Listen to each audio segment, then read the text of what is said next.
Assalamualaikum warahmatullahi wabarakatuh. Kami dari kelompok 5 akan membahas tentang rancangan bujur sangkar Latin. Sebelumnya, kami akan memperkenalkan anggota dari kelompok 5. Yang pertama ada Ayu Anissa Suratna, yang kedua Ayu Lestari, yang ketiga Fitri Agusli.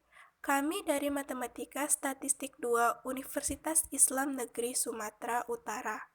Selanjutnya, kami akan membahas tentang apa itu rancangan bujur sangkar Latin. Dinamakan bujur sangkar Latin karena desainnya berbentuk bujur sangkar dan perlakuannya diberi simbol huruf-huruf Latin kapital, misal A, B, C, D. Dalam percobaan rancangan bujur sangkar Latin, setiap unit percobaan ditempatkan sedemikian rupa sehingga tidak ada perlakuan yang sama dalam satu baris atau kolom. Banyak kolom sama dengan banyak baris sama dengan banyak ulangan. Cara penempatan perlakuan.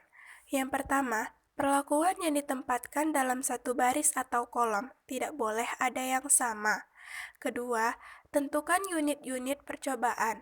Ketiga, tentukan kelompok unit percobaan sebagai baris. Keempat, tentukan kelompok unit percobaan sebagai kolom. Kelima, tempatkan perlakuan secara acak pada baris pertama. Keenam, tempatkan perlakuan secara acak pada baris kedua dengan syarat bahwa perlakuan pada baris kedua ini tidak terdapat perlakuan yang sama pada salah satu kolom. Berikut ini merupakan contoh denah rancangan bujur sangkar Latin dengan 4 perlakuan. Bisa kita lihat di antara baris dan kolom tidak ada perlakuan yang sama. Hai, Assalamualaikum warahmatullahi wabarakatuh. Saya akan melanjutkan penjelasan mengenai model rancangan bujur sangkar Latin. Rumusan umumnya adalah YIJK sama dengan mu tambah beta I tambah gamma J tambah tau K tambah ekivalen IJK, di mana I, J, dan K memiliki nilai 1, 2, 3, dan seterusnya yang kita simbolkan dengan M. Adapun keterangan dari rumusan di atas antara lain, YIJK sama dengan hasil pengamatan yang dicatat dari perlakuan ke K yang dipengaruhi oleh baris ke I, kolom ke J. Mu adalah nilai tengah umum, beta I adalah efek atau pengaruh barisan ke I, gamma J sama dengan efek atau pengaruh kolom ke J, tau K adalah efek atau pengaruh perlakuan ke K.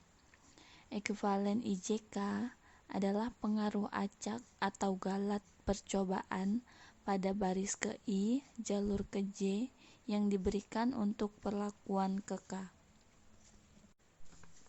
Selanjutnya, hipotesis atau hasil sementara. Pengaruh perlakuan. H0 merupakan tau I yang sama dengan TR yang bernilai 0 atau perlakuan tidak berpengaruh terhadap respon yang diamati. H1 adalah paling sedikit 1K di mana tau K tidak sama dengan 0. Pengaruh baris. H0 merupakan alfa 1 sama dengan 0, yaitu baris tidak berpengaruh terhadap respon yang diamati. H1 paling sedikit ada 1I di mana alfa I tidak sama dengan 0.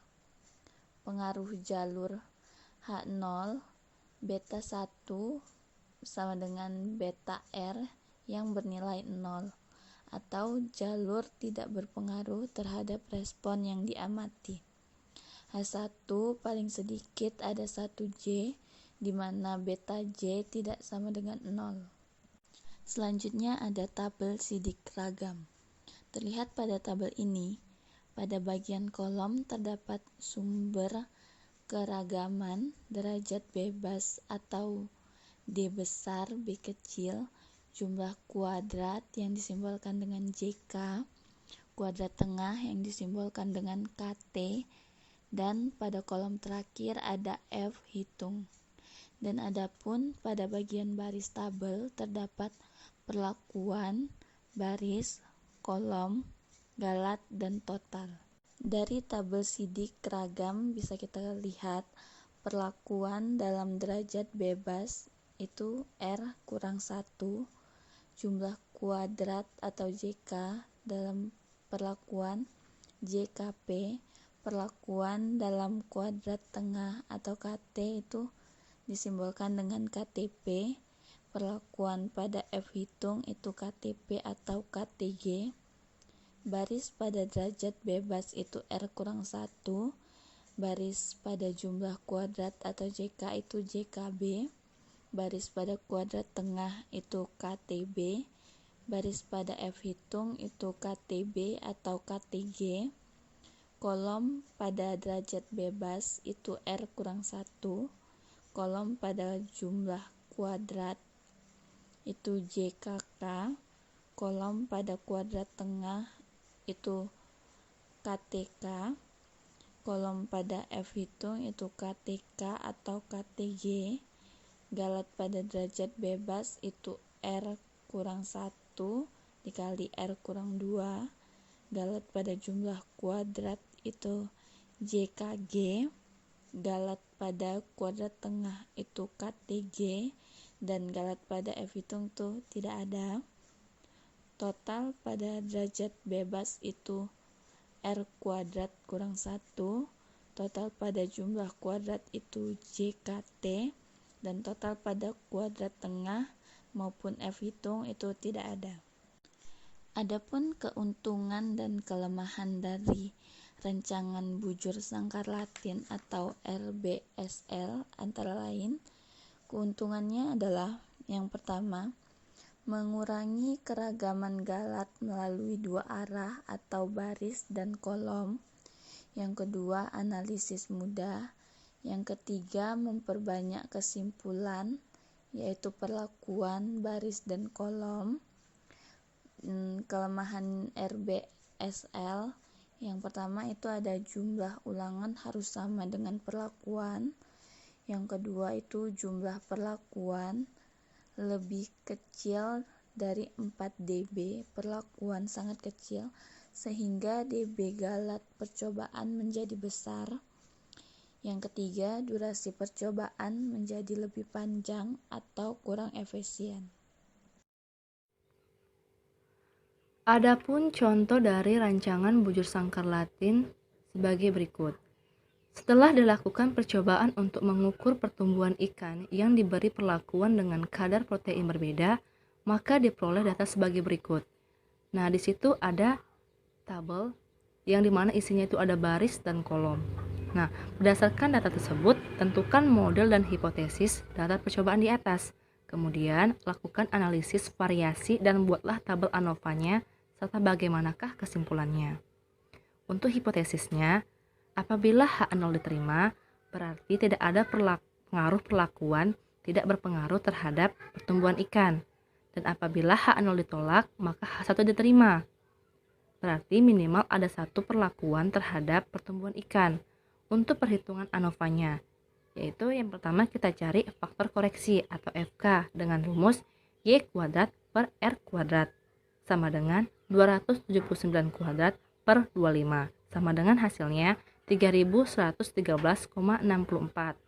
Kemudian untuk JKT-nya sama dengan sigma Y kuadrat IJ dikurang FK sama dengan 14 kuadrat ditambah 10 kuadrat ditambah dengan seterusnya sampai akhirnya 13 kuadrat dikurang FK 3113,64 sama dengan hasilnya 61,36.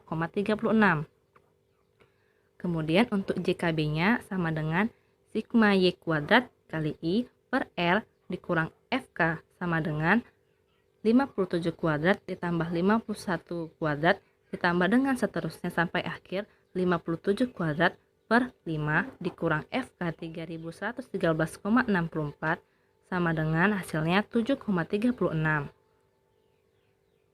Untuk JKK sama dengan sigma Y kuadrat kali I per R dikurang FK sama dengan 62 kuadrat ditambah 55 kuadrat ditambah dengan seterusnya sampai akhir ditambah 57 kuadrat per 5 dikurang 3113,64 sama dengan hasilnya 13,36. Untuk JKP sama dengan sigma kuadrat K per R dikurang FK sama dengan 47 kuadrat ditambah 60 kuadrat ditambah dengan seterusnya sampai 59 kuadrat per 5 dikurang 3113,64 sama dengan hasilnya 23,76. Untuk JKG sama dengan JKT dikurang JKK dikurang JKP sama dengan 61,36 dikurang 7,36 dikurang 13,36 dikurang 23,76 sama dengan hasilnya 16,88. Untuk KTB-nya sama dengan JKB per R kurang 1 sama dengan 7,36 per 4 sama dengan hasilnya 1,84.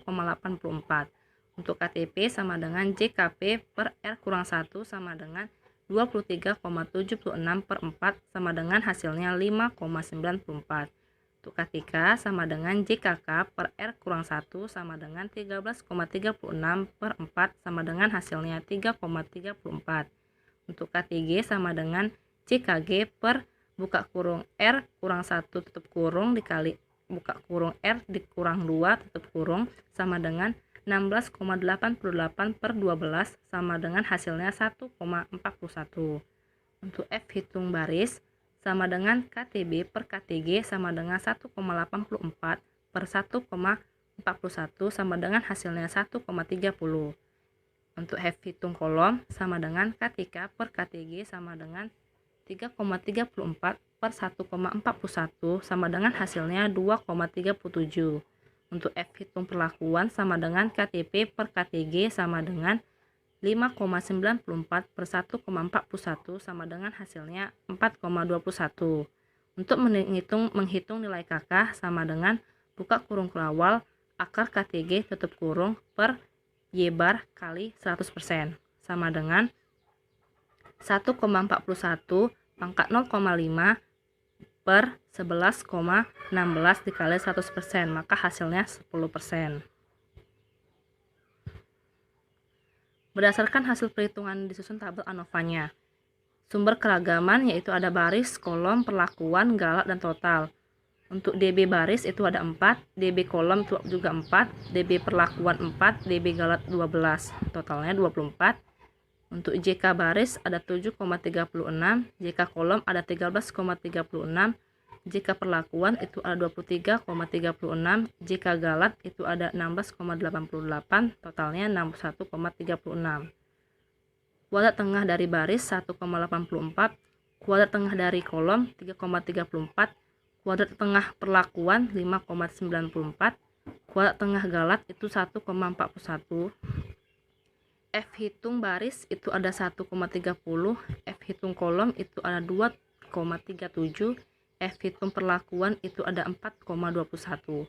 Untuk F tabel 5%, baris itu ada 3,26, F tabel 5% kolom itu ada 3,26, F tabel 5% perlakuan ada 3,26, F tabel 1% baris 5,41, F tabel 1% kolom 5,41. Perlakuan yaitu 5,41. Jadi kesimpulannya, karena F hitung untuk perlakuan lebih besar dari F tabel pada tingkat signifikan 5%, maka H0 ditolak. Dapat disimpulkan bahwa penggunaan protein yang berbeda mempengaruhi pertumbuhan ikan. Sekian penjelasan dari anggota kelompok 5, semoga dapat dimengerti dan bermanfaat. Terima kasih sudah menonton. Assalamualaikum warahmatullahi wabarakatuh.